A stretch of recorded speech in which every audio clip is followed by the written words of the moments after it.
So today I'm going to show you how to create a simple financial program that goes out onto the internet, gets some live data, manipulates it, and then updates a spreadsheet with different colors depending on that data. And we're going to do all of this using zero coding and all natural language. And for someone who's been doing and using these tools for quite a long time, even I'm getting really shocked about how quickly all this is going. So to get started, it's very easy. Just go to cursor.com, link below, download and install the editor. It will probably prompt you to install Python as well. It's all very easy. If you get into any issues, just ask ChatGPT that knows how to do this in spades. So let's dive in. So here's the basic Cursor ID when you open it up. So I've opened up in a file called Stock Fetcher for YouTube, and I'm now going to talk to the composer, which you do Control I, and give it some natural language about how we want this to work. So just talking about, we want a Python program that's going out, what modules to use, some good error handling, well-structured project, etc. You just talk to it using completely natural language, and you can see that it's now off generating the files. So this is all in real time. It's creating batch files, text files, the readmes, etc. And let's accept all of that. And we should now have our running program that when you go into this Stock Fetcher and try and run it, it goes off into the internet, and there we go. So it tried to do 5 different stocks, and it went and pulled off the live prices, which looks right to me. So it's getting the stocks from this text file, which is already created. So look, that's okay, but I want it to do a lot more. So I want it to be printed out a bit nicer to the terminal when it's going off and getting the information. I wanted to round it to the nearest dollar as well. So again, so just asking Cursor to go off and do that. It's working out all the things that it needs to do. Look, that looks good to me. You just hit apply. You just hit accept. That's it there. Let's run this again. We're now fetching these, and it's now printing out the stock prices, and it's rounding them. So that's great.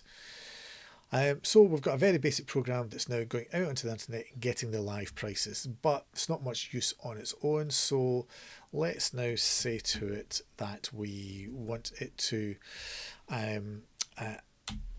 amend this so the input file now has both the original price that we paid and the number of stocks, so that it can try and work out a bit of a kind of profit and loss of compared to the current prices.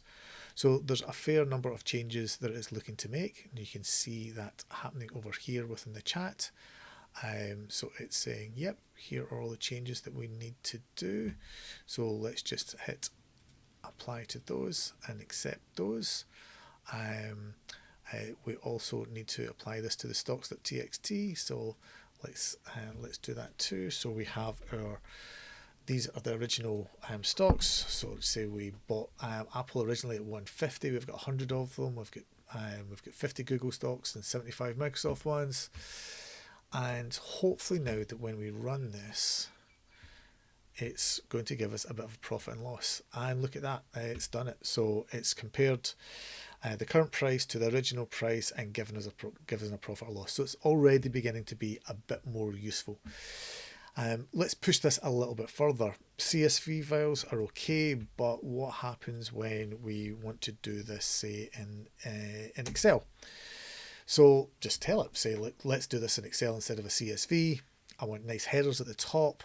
If there's a loss, can you put that font to be in bold red? And let's add in a grand total of profit or loss and put that in bold. So again, it's coming up with all the changes. That seems all to be there. So let's hit apply. Let's hit accept those, so that now that when we run this,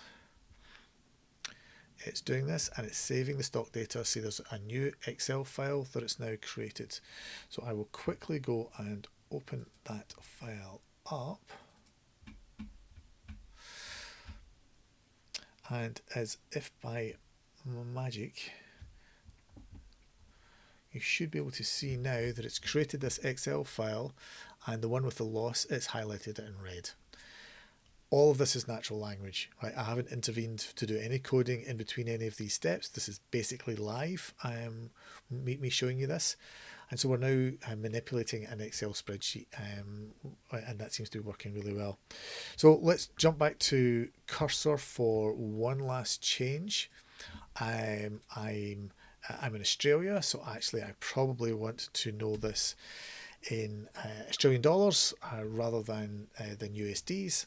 So again, let's just talk to it and say, look, go and get the latest exchange rate, and then convert that from USD to AUD.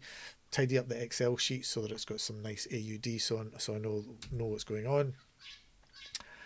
Go and ask Cursor to go and make those changes.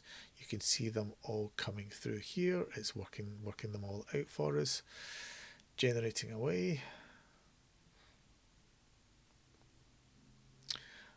It takes maybe 10-20 seconds, and there we go. So let's just hit apply to that one, apply it to the entire file, and it's making all those changes now. You can see those changes coming through.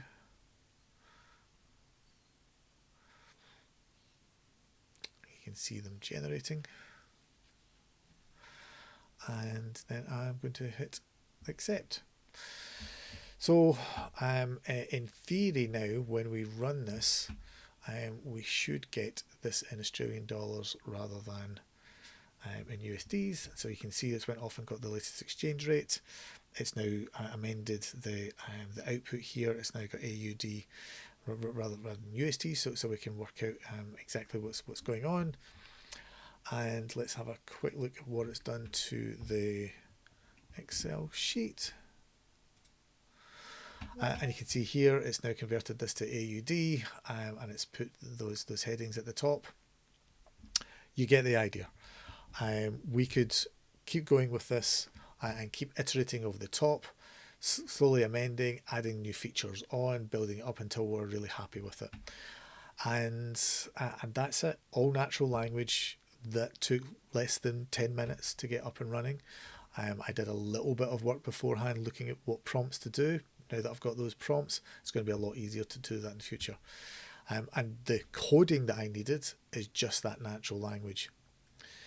So look, what I'm saying here, is this going to replace developers? Well, look, it does make a difference if you understand development methodologies. I mean, I know my way around an IDE, so that made it a lot easier.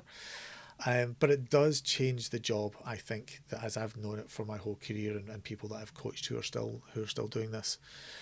When I was doing this, 10, 20, 30 years ago, we would be literally go off hunting in books for the right formatting codes, for the right bit of text to use. Now I'm literally just out loud, just typing in a natural language what I want to happen, and it's doing it, and it's applying it to the code, and it's doing it in a good way.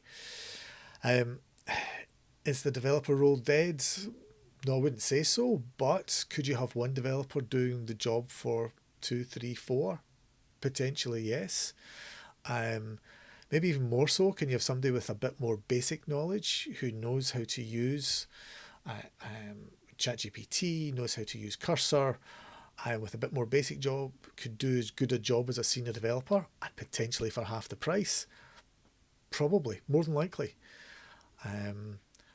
I also expect that as the development cycle really speeds up more, that what we'll really see is this maybe shifting more towards an orchestration role where this, what we're doing here for development, can also happen in analysis, through to development, into testing, into project management, into marketing.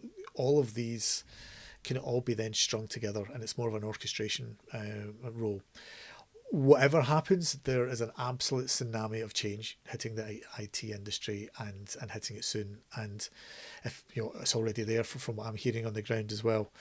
And what's true within IT is definitely going to be true in other disciplines as well. All of these things are all automated using natural language. This is going to shift things majorly. So before the wave hits, go and try out tools like Cursor if you're a bit tech minded. And there's lots of others as well, so that you can hopefully surf the wave when it starts hitting and not be completely swamped by it.